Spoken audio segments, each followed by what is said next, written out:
Hello दोस्तों, आज इस वीडियो में सॉल्व करेंगे क्लास 10th के विज्ञान का राजीव प्रकाशन के अनसॉल्व पेपर का सेट 6 2025 सेट नंबर 824 सीयू।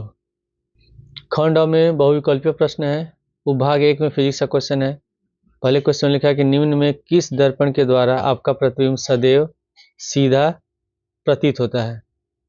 तो जो उत्तल दर्पण होता है इसमें जो प्रतिबिंब बनता है हमेशा सीधा बनता है और आकार में वस्तु से छोटा होता है। तो पहले का बी ऑप्शन सही है। क्वेश्चन 2 में लिखा है कि चित्र में दो सर्वसम प्रिज्मों पर श्वेत प्रकाश की किरण आपतित होती है, संयोजन से निर्गत प्रकाश की किरण होगी। तो जब किसी प्रिज्म से श्वेत प्रकाश की किरण जाती है तो 7 रंगों में विभाजित हो जाती है, और जब इसके सामने कोई दूसरा प्रिज्म रखेंगे तो फिर ये जो 7 रंग होगा फिर से मिल करके श्वेत प्रकाश की किरण पुंज में बदल जाएगा। तो दूसरे का ए ऑप्शन सही होगा। क्वेश्चन 3 में लिखा उत्तल लेंस के f तथा 2f के बीच स्थित किसी वस्तु का प्रतिबिंब बनता है। तो जब हम उत्तल लेंस में वस्तु को f और 2f के बीच में रखते हैं तो उसका प्रतिबिंब आकार में वस्तु से बड़ा बनता है, वास्तविक बनता है और उल्टा बनता है। तो तीसरे का डी ऑप्शन सही है, वास्तविक बड़ा तथा उल्टा। क्वेश्चन 4 में लिखा है किस दृष्टिदोष के निवारण में द्विफोकसी लेंस का उपयोग किया जाता है। तो जरा दृष्टि दोष के निवारण में द्विफोकसी लेंस का प्रयोग किया जाता है, क्योंकि जब जरा दृष्टि दोष होती है तो इसमें आँख की जो समंजन क्षमता होती है वो कमजोर हो जाती है। इसलिए जो इस दोष से पीड़ित व्यक्ति होता है उसको नज़दीक और दूर दोनों स्पष्ट नहीं दिखाई देता है। तो चौथे का सी ऑप्शन सही होगा। क्वेश्चन 5 में लिखा है कि कॉलम एक्स में दिए गए भौतिक राशियों के मात्रकों का सुमेलन कॉलम वाई में दी गई भौतिक राशियों से सही विकल्प चुनिए। तो सबसे पहले ओम मीटर है। तो ओम मीटर जो मात्रक होता है ये होता है प्रतिरोधकता का, वाट होता है विद्युत शक्ति का, कूलम होता है आवेश का, और ओम होता है प्रतिरोध का। तो पांचवे का ए ऑप्शन सही होगा। क्वेश्चन 6 में लिखा कि 110 वाट का विद्युत बल्ब 220 वोल्ट के विद्युत स्रोत से जोड़े जाने पर विद्युत बल्ब में धारा प्रवाहित होगी। तो इसमें जो बल्ब है इसकी शक्ति दी गई है P बराबर 110 वाट और विभवांतर दिया है V बराबर 220 वोल्ट। हमको निकालना है धारा I का मान। हम लोग फॉर्मूला जानते हैं, फॉर्मूला होता है P बराबर V गुणे I, और इसमें हमको I निकालना है तो V को अगर हम लाते हैं बाएं साइड तो P बटे V बराबर हो जाएगा I। अब इसमें यानी कि हम लिख सकते हैं तब I बराबर होगा P बटे V, और P बराबर हम लिख लेंगे 110 और V बराबर है 220। एक जीरो से एक जीरो कट गया, 11 कम 11, 11 दूनी 22, 1/2। तो भाग देंगे तो आएगा 0.5। धारा निकाल रहे हैं तो इसका मात्रक होगा एम्पियर। तो छठवें का डी ऑप्शन सही है। क्वेश्चन 7 में लिखा किसी धारावाही लंबी परिनालिका के भीतर चुंबकीय क्षेत्र होता है। तो जो धारावाही परिनालिका होती है इसके भीतर जो चुंबकीय क्षेत्र होता है वो प्रत्येक बिंदुओं पर एक समान होता है। 7वें का बी ऑप्शन सही है। इसके बाद उपभाग 2। उपभाग 2 में केमिस्ट्री का क्वेश्चन है। क्वेश्चन 8 में लिखा है निम्नलिखित में कौन समजातीय श्रेणी है। तो समजातीय श्रेणी कहते हैं जो एक ही वर्ग के हो, एक ही ग्रुप के हो और उनके बीच का अंतर CH2 हो। CH2 का अंतर होता है तो समजातीय श्रेणी होते हैं। तो यहाँ पे CH4 है, यहाँ C2H6 है, दोनों एल्केन ग्रुप से हैं। तो इसमें देख रहे हैं कितने का अंतर है, CH2 का अंतर है। यहाँ पे C2H6 है और यहाँ C2H5 है, ये अल्कोहल हो जा रहा है, ठीक है, और ये एल्केन ग्रुप का है तो ये दोनों अलग अलग हो गए। यहाँ पे ये CH3OH है और C2H5 है, तो मेथेनॉल है ये और एथेनॉल है, और दोनों में जो अंतर है ये CH2 का अंतर है। यानी कि 8वें का पहला और तीसरा जो होगा ये समजातीय श्रेणी होगा। तो 8वें का ये ऑप्शन सही है। क्वेश्चन 9 में लिखा कि एथेनॉल में क्रियात्मक समूह है। तो ये ए में जो है दिया हुआ है COOH, ये होता है एथेनोइक अम्ल का क्रियात्मक समूह, ये होता है कीटोन का होता है, ये एल्कोहल का होता है और ये होता है एल्डिहाइड का। तो जब हम इसमें ये OH लगाते हैं, ठीक है, तो ये लास्ट में ऑल हो जाता है। तो ये जो होता है ये एल्कोहल का होता है और एथेनॉल है तो ये एथेनॉल में जो क्रियात्मक समूह होगा वो एल्कोहल का होगा। तो 9वें का सी ऑप्शन सही है। क्वेश्चन 8 में लिखा कि एक विलयन लाल लिटमस को नीला कर देता है, इस विलयन का संभावित pH क्या होगा। तो जब pH का मान 7 से कम होता है तो जो विलन होता है ये उदासीन होता है और ये नीले लिटमस पत्र को लाल कर देता है। लेकिन इसमें लाल लिटमस नीला हो रहा है, यानी कि विलन कैसा है, ये क्षारीय है और उसका पीएच मान 7 से कम होगा। तो ये 10वें का डी ऑप्शन सही होगा। क्वेश्चन 11 है, CaOCl2 का प्रचलित नाम क्या है? तो CaOCl2 जो होता है ये ब्लीचिंग पाउडर होता है। 11वें का सी ऑप्शन सही है। क्वेश्चन 12 में लिखा हुआ है, जिंक तथा सल्फ्यूरिक अम्ल की क्रिया से जिंक सल्फेट तथा हाइड्रोजन गैस बनता है, ये कौन सी अभिक्रिया है? तो ये जो अभिक्रिया होगी ये विस्थापन अभिक्रिया होगी। जिंक होता है Zn और सल्फ्यूरिक अम्ल होता है H2SO4। जब दोनों अभिक्रिया करते हैं तो बनता है ZnSO4, zinc sulphate plus hydrogen gas मुक्त होता है। तो इसमें से जिंक क्या करता है, सल्फ्यूरिक अम्ल में से हाइड्रोजन को विस्थापित कर देता है और सल्फर से अभिक्रिया कर लेता है। क्वेश्चन 13 में लिखा है, निम्नलिखित में कौन उभयधर्मी ऑक्साइड है? तो जो जिंक ऑक्साइड होगा ZnO, ये उभयधर्मी ऑक्साइड है। तो 13वें का बी ऑप्शन सही है। उभाग 3, इसमें बायोलॉजी का क्वेश्चन है। क्वेश्चन 14 में लिखा है कि निम्न में कौन जल एवं खनिज के संवहन के लिए उत्तरदायी होता है? तो इसमें 14वें में जो ऑप्शन होगा वो सी सही होगा। जाइलम जो होता है ये जल एवं खनिज के संवहन में उत्तरदायी होता है। क्वेश्चन 15 में लिखा है कि पौधों में जल की हानि से संबंधित है। तो जल की हानि जो होती है वो पत्तियों में रंध्र होता है, छोटे छोटे छिद्र पाए जाते हैं और जब धूप तेज होता है तो उसमें पत्तियों से वाष्पोत्सर्जन होता है, यानी कि जल वाष्प के रूप में उड़ने लगता है। तो जो रंध्र होगा, पत्तियों में जो रंध्र पाए जाते हैं, इससे सबसे ज़्यादा जल की हानि होती है। तो 15वें का डी ऑप्शन सही है। क्वेश्चन 16 में लिखा है, निम्नलिखित में कौन सा पादप हार्मोन है?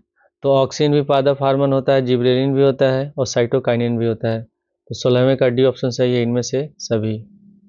क्वेश्चन 17 में लिखा है कि गुलाब के पौधों को उगाने के लिए निम्न में कौन सी विधि उपयोगी है? तो गुलाब के पौधों को उगाने के लिए हम कायिक प्रवर्धन विधि का प्रयोग करते हैं, मुकुलन का भी प्रयोग करते हैं, पुनरुद्भवन का भी करते हैं। तो 17वें का डी ऑप्शन सही होगा इनमें से सभी। क्वेश्चन 18 में लिखा है, निम्नलिखित में कौन मानव में उत्सर्जन तंत्र का भाग नहीं है? तो जो वृक्क होता है ये भी उत्सर्जन तंत्र का भाग है, विक्राणु भी होता है, वोमन संपट भी होता है, लेकिन न्यूरॉन उत्सर्जन तंत्र का भाग नहीं होता। तो 18वें का डी ऑप्शन सही है। क्वेश्चन 19 में लिखा है, निम्नलिखित में कौन सा जीन प्रारूप शुद्ध गोल बीज को प्रकट करता है? तो 19वें का डी ऑप्शन सही होगा, कैपिटल RR। क्वेश्चन 20 में लिखा है, निम्नलिखित में कौन गैर जैव निम्नकरणीय योग्य पदार्थ है? जैव निम्नकरणीय योग्य पदार्थ मतलब ऐसा जैविक पदार्थ जिसको हम फिर से दोबारा प्राप्त कर सकें। तो ऐसा पदार्थ इसमें पहले में ऑप्शन दिया हरे पौधे, फिर लकड़ी दिया है, सब्जियां दिया है, दूसरा है प्लास्टिक की थैलियाँ। जो प्लास्टिक की थैलियाँ होती है ये जैव नहीं होता, ये अजैव होता है। तो 20वें का डी ऑप्शन सही है। खंड ब है वर्णात्मक प्रश्न, विभाग 1 में फिजिक्स का क्वेश्चन है। पहले के में क्वेश्चन के लिखा हुआ है कि दृष्टि दोष कितने प्रकार के होते हैं? तो इसका उत्तर होगा दृष्टि दोष 3 प्रकार के होते हैं। पहला निकट दृष्टि दोष, इस दोष में निकट की वस्तुएं साफ दिखाई देती हैं लेकिन दूर की वस्तुएं स्पष्ट दिखाई नहीं देती हैं।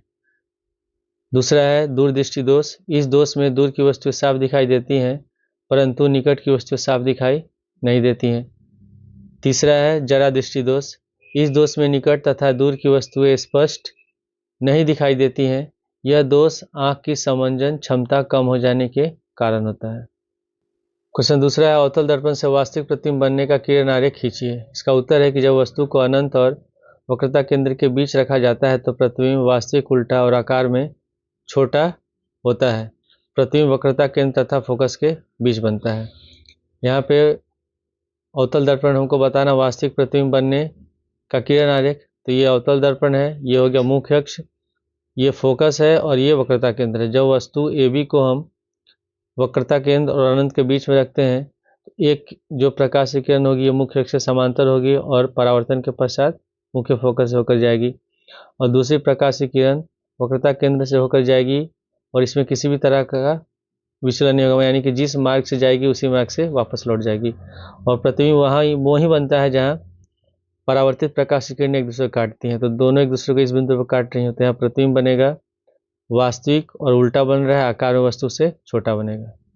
क्वेश्चन दूसरा का पहला, प्रकाश के अपवर्तन का नियम क्या है? उत्तर है कि प्रकाश के अपवर्तन का नियम निम्नलिखित है। पहला है आपतित किरण, अपवर्तित किरण तथा आपतन बिंदु पर अभिलंब तीनों एक ही तल में होते हैं।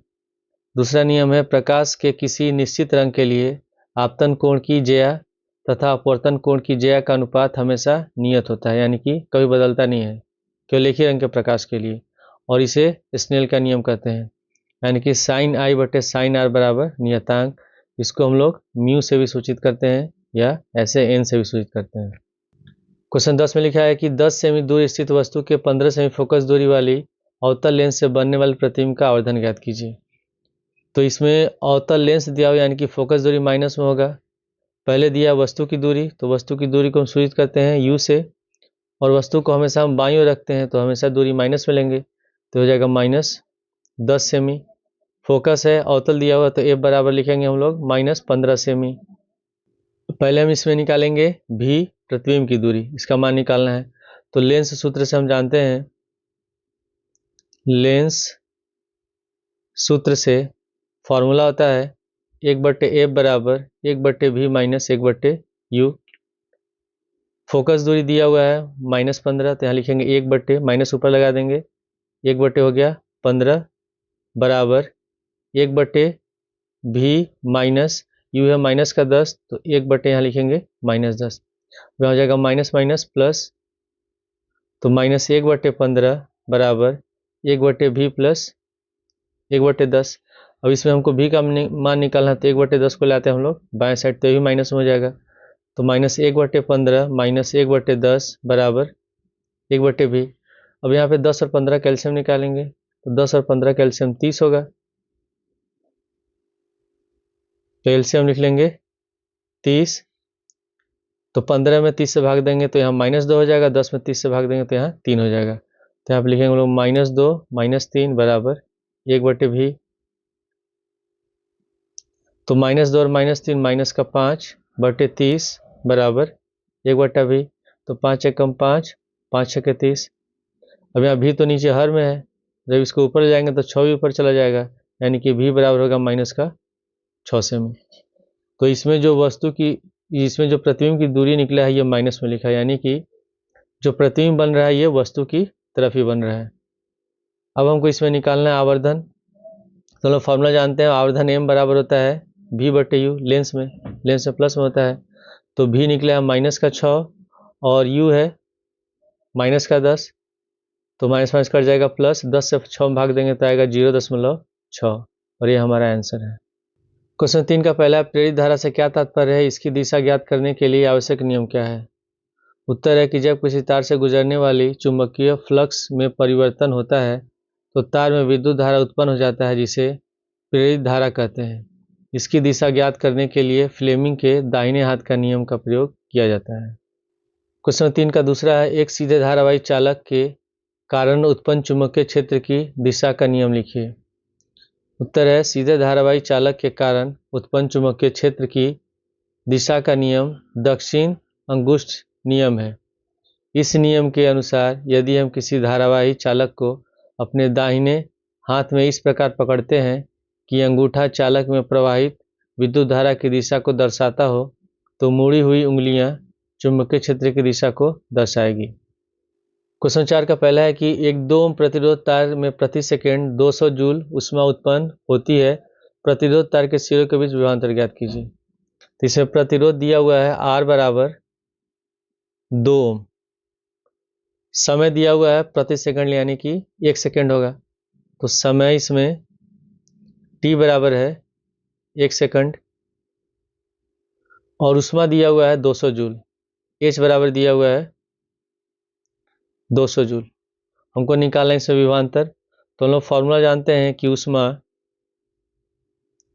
H बराबर होता है v² r गुणे t, ये होता है फॉर्मूला। तो ऊष्मा H दिया हुआ है 200, यहाँ पर हम लिख लेंगे H की जगह 200 बराबर v², v निकालना है तो v² लिख लेंगे, बटे r है 2 और गुणे t 1 सेकेंड, तो यहाँ 1 लिख देंगे।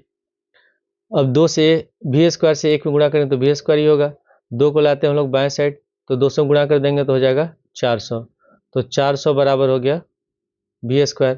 जब स्क्वायर हटाएंगे तो इधर रूट हो जाएगा, तो √400 बराबर हो जाएगा v, और 400 का जो वर्गमूल होता है ये 20 हो जाएगा, तो v बराबर आएगा 20 वोल्ट, और ये हमारा आंसर है।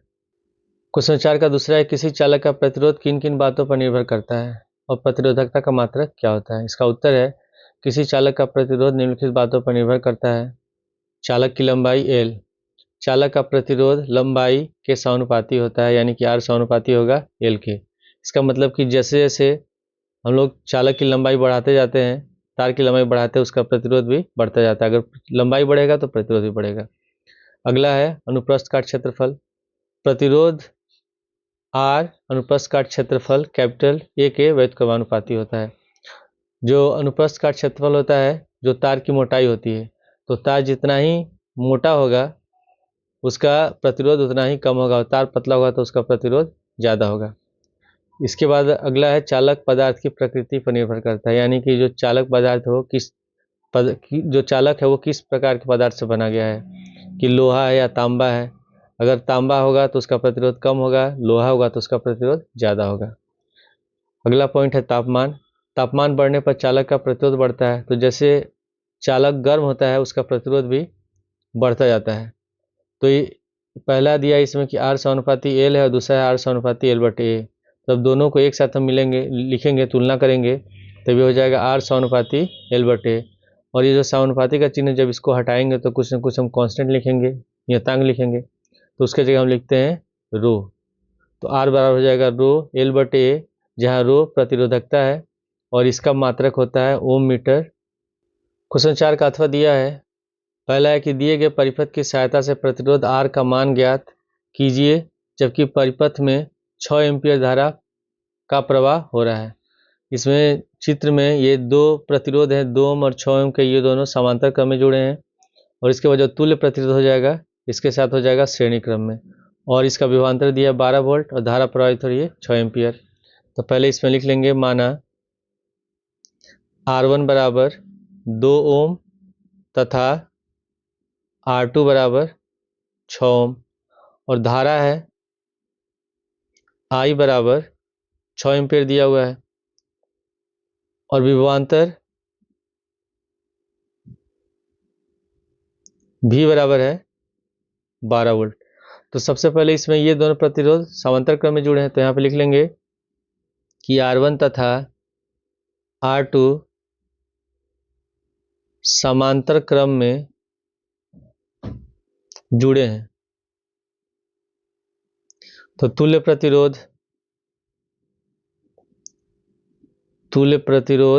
इसको मान लेते हैं हम RP, तो 1/RP बराबर हो जाएगा 1/R1 प्लस 1/R2। 1/RP बराबर 1/R1 इसमें है, हमने माना है 2 ओम और R2 को माना है 6 ओम, तो 1/2 प्लस 1/6, तो 1/RP बराबर 2 और 6 कैल्शियम निकालेंगे 6 होगा, तो 2 तिहाई 6, यहाँ 3 हो गया, 6 एक कम 6। 1/RP बराबर 3 हो जाएगा 4/6, ये कटेगा 2 बार में और ये कट गया 3 बार में। तो जब RP निकालेंगे तो ये इसको ऊपर ले जाएंगे तो ये भी उल्टा हो जाएगा, तो RP बराबर हो गया 3/2, और भाग देंगे तो आएगा 1.5 ओम, यानी कि तुल्य प्रतिरोध निकल गया इसमें इन दोनों का 1.5 ओम। अब ये जो यहाँ पे इसका तुल्य प्रतिरोध निकल रहा है RP और R, ये भी दोनों श्रेणी क्रम में है, तो यहाँ पे हम लिख लेंगे परिपथ का कुल प्रतिरोध, और इसको मान लेते हैं हम लोग R डैश, तो R डैश बराबर हो जाएगा RP प्लस R, और RP है 1.5, तो R डैश बराबर 1.5 प्लस R, इसको मान लेते हैं समीकरण 1। अब यहाँ पे हम लिखेंगे ओम के नियम से, ओम के नियम से लोग फॉर्मूला जानते हैं, V बराबर होता है IR, और इसमें R के जगह हमने माना है R डैश, तो यहाँ पे लिख लेंगे R डैश। V है 12 वोल्ट, तो यहाँ पे लिखेंगे 12 बराबर I निकला है हम लोग का, ये I पहले से दिया हुआ 6 ओम, तो यहाँ पे हम लिख लेंगे 6 गुणे R डैश बराबर है 1.5 प्लस R के, तो ब्रैकेट में लिख लेंगे 1.5 प्लस R। इस 6 को लाते हैं हम लोग बाएं साइड, तो 12/6 बराबर 1.5 प्लस R, 6 से 12 कटेगा 2 बार में, तो यहाँ हो गया 2, 1.5 को लाते हैं हम लोग बाएं साइड तो माइनस हो जाएगा, बराबर हो गया आर। 2 में से 1.5 घटाएंगे तो बचेगा 0.5, तो आर बराबर निकल गया 0.5 ओम, और ये हमारा आंसर है। क्वेश्चन 2 में लिखा है किसी विद्युत परिपथ में ए मीटर तथा वोल्ट मीटर को कैसे जोड़े जाते हैं। उत्तर है कि विद्युत परिपथ में ए मीटर को श्रेणी क्रम में जोड़ते हैं। इसका उपयोग परिपथ में प्रवाहित विद्युत धारा को मापने के लिए किया जाता है। वोल्ट मीटर को विद्युत परिपथ में समांतर क्रम में जोड़ा जाता है। इसे परिपथ में विभवांतर को मापने के लिए प्रयोग किया जाता है। भाग 2 में केमिस्ट्री का क्वेश्चन है। 5वें का पहला क्वेश्चन है अकार्बनिक यौगिकों में संयोजन अभिक्रिया तथा विस्थापन अभिक्रिया को उदाहरण द्वारा समझाइए। उत्तर है सबसे पहले संयोजन अभिक्रिया, जब 2 या 2 से अधिक तत्व या यौगिक अभिक्रिया करके एक नया उत्पाद बनाते हैं, संयोजन अभिक्रिया कहलाती है। जैसे कार्बन प्लस ऑक्सीजन दोनों अभिक्रिया करके बनाते हैं कार्बन डाइऑक्साइड CO2। विस्थापन अभिक्रिया ऐसी अभिक्रिया जिसमें अधिक क्रियाशील तत्व किसी यौगिक में उपस्थित कम क्रियाशील तत्व को विस्थापित कर देती है, विस्थापन अभिक्रिया कहलाती है। जैसे यहाँ है जिंक प्लस कॉपर सल्फेट, और इसमें क्या करता है, जिंक अधिक क्रियाशील होता है कॉपर से, तो कॉपर को विस्थापित कर देता है और बनता है जिंक सल्फेट, और कॉपर अलग हो जाता है। 5वें का दूसरा, एथेनॉल के 2 रासायनिक गुणों का रासायनिक समीकरण लिखिए। उत्तर, एथेनॉल के 2 रासायनिक गुणों का रासायनिक समीकरण निम्नलिखित है। पहला है ऑक्सीजन से अभिक्रिया। एथेनॉल जब ऑक्सीजन से अभिक्रिया करता है तो बनता है कार्बन डाइऑक्साइड और जल बनता है। दूसरा है सोडियम से अभिक्रिया। जब एथेनॉल सोडियम से अभिक्रिया करता है तो बनता है C2H5ONa+H2। क्वेश्चन 6 का पहला है अम्ल तथा क्षार की परिभाषा लिखिए तथा रासायनिक समीकरण द्वारा उदासीनीकरण अभिक्रिया को समझाइए। उत्तर है सबसे पहले अम्ल है ऐसा पदार्थ जो जल में घुलकर हाइड्रोजन आयन H+ उत्पन्न करता है, अम्ल कहलाता है। जैसे HCl हाइड्रोक्लोरिक अम्ल, जब इसको जल में घोलते हैं तो H+ आयन और क्लोरीन आयन दोनों अलग अलग हो जाते हैं। इसके बाद है क्षार, ऐसा पदार्थ जो जल में घुलकर हाइड्रोक्साइड आयन OH- उत्पन्न करता है, क्षार कहलाता है। जैसे सोडियम हाइड्रोक्साइड है, जब इसको जल में घोलते हैं तो सोडियम आयन और हाइड्रोक्साइड आयन दोनों अलग अलग हो जाते हैं। इसके बाद है उदासीनीकरण अभिक्रिया, ऐसी अभिक्रिया जिसमें अम्ल तथा क्षार अभिक्रिया करके जल तथा लवण बनाते हैं, उदासीनीकरण अभिक्रिया कहलाती है। इसमें क्या होता है कि अम्ल और क्षार दोनों अभिक्रिया करके बनाते हैं, लवण साल्ट बनाते हैं और जल बनता है। तो इसमें जो उत्पाद बनता है ना तो ये अम्लीय होता है ना ही क्षारीय होता है। यहाँ इसमें हाइड्रोक्लोरिक अम्ल है और सोडियम हाइड्रोक्साइड दोनों अभिक्रिया करके बनाते हैं सोडियम क्लोराइड और जल। 6वें का दूसरा है पीएच पैमाना की अवधारणा समझाइए। उत्तर है पीएच पैमाना किसी विलयन की अम्लता या क्षारीयता को मापने का पैमाना होता है जो 0 से 14 तक होता है। पीएच मान 7 से कम होने पर विलयन अम्लीय होता है, पीएच मान 7 होने पर विलयन उदासीन होता है, और पीएच मान 7 से अधिक होने पर विलयन क्षारीय होता है। क्वेश्चन 7 का पहला हाइड्रोजनीकरण को उदाहरण द्वारा समझाइए तथा एक उपयोग लिखिए। इसका उत्तर है हाइड्रोजनीकरण ऐसी रासायनिक प्रक्रिया है जिसमें असंतृप्त यौगिक का हाइड्रोजन के साथ संयोग करा के संतृप्त हाइड्रोकार्बन बनाया जाता है। जैसे यहाँ एथिलीन है C2H4, और इसके साथ जब हाइड्रोजन गैस की अभिक्रिया कराते हैं तो बनता है एथेन C2H6। इसका उपयोग खाद्य पदार्थ को ठोस और संरक्षित करने के लिए होता है। क्वेश्चन 7 का दूसरा है अवक्षेप अभिक्रिया को उदाहरण द्वारा समझाइए। उत्तर है कि ऐसी रासायनिक अभिक्रिया जिसमें 2 विलयनों को मिलाने पर एक सफ़ेद रंग का ठोस अघुलनशील पदार्थ बनता है, अवक्षेप अभिक्रिया कहलाती है। जैसे सोडियम सल्फेट और बेरियम क्लोराइड अभिक्रिया करके बनाते हैं बेरियम सल्फेट, ये होता है सफ़ेद अवक्षेप, और प्लस सोडियम क्लोराइड। तीसरा है साबुन के निर्मलीकरण क्रिया को समझाइए। उत्तर, जब साबुन को जल में घोला जाता है तब साबुन के अणु गंदगी के कणों को घेरते हैं। इसका जल विरागी सिरे गंदगी कणों से चिपक जाते हैं, जबकि आयनिक सिरा पानी की सतह पर होता है। इस प्रकार की गोलाकार संरचना को मिसेल कहते हैं। गंदगी के कण मिसेल में फंस जाते हैं। ये मिसेल पानी में घुलकर एक स्थिर पायस बनाते हैं, जिससे कपड़ों की गंदगी पानी के साथ अलग हो जाती है तथा कपड़े साफ हो जाते हैं। इस क्रिया को साबुन का निर्मलीकरण कहते हैं। 7वें का अथवा है, पहले क्वेश्चन लिखा है संतृप्त तथा असंतृप्त हाइड्रोकार्बन पर टिप्पणी लिखिए। उत्तर में है पहले संतृप्त हाइड्रोकार्बन, ऐसा हाइड्रोकार्बन जिसमें कार्बन परमाणुओं के बीच एकल बंध होता है, संतृप्त हाइड्रोकार्बन कहलाते हैं। इनका सामान्य सूत्र CnH2n+2 होता है, जैसे है मीथेन CH4। असंतृप्त हाइड्रोकार्बन ऐसे हाइड्रोकार्बन जिसमें कार्बन परमाणुओं के बीच द्विबंध या त्रिबंध होता है असंतृप्त हाइड्रोकार्बन कहलाते हैं। इनका सामान्य सूत्र CnH2n या CnH2n-2 होता है। जैसे एथीन है C2H4, एथाइन है C2H2। दूसरा है निस्तापन तथा वर्जन को उदाहरण द्वारा समझाइए। उत्तर है निस्तापन अयस्क को वायु की सीमित मात्रा या वायु की अनुपस्थिति में अयस्क के गलनांक से कम ताप पर गर्म करने की प्रक्रिया निस्तापन कहलाती है। जैसे अभिक्रिया दिया है, जब हम कैल्शियम कार्बोनेट को गर्म करते हैं तो बनता है calcium oxide plus carbon dioxide gas. Version अयस्क को वायु की उपस्थिति में अयस्क के गलनांक से कम ताप पर तीव्रता से गर्म करने की प्रक्रिया भर्जन कहलाती है। जैसे जिंक सल्फाइड है, जब इसको ऑक्सीजन की उपस्थिति में गर्म करते हैं तो बनता है zinc oxide plus sulphur dioxide gas. तीसरा है ऊष्मीय अपघटन को संक्षेप में समझाइए। उत्तर है ऐसी प्रक्रिया जिसमें किसी यौगिक को गर्म करके दो या दो से अधिक तत्वों या यौगिकों में तोड़ा जाता है, ऊष्मीय अपघटन कहलाता है। जैसे कैल्शियम कार्बोनेट को गर्म करने पर यह कैल्शियम ऑक्साइड और कार्बन डाइऑक्साइड में टूट जाता है। यहाँ पर अभिक्रिया कैल्शियम कार्बोनेट को जब गर्म करते हैं तो बनता है calcium oxide plus carbon dioxide.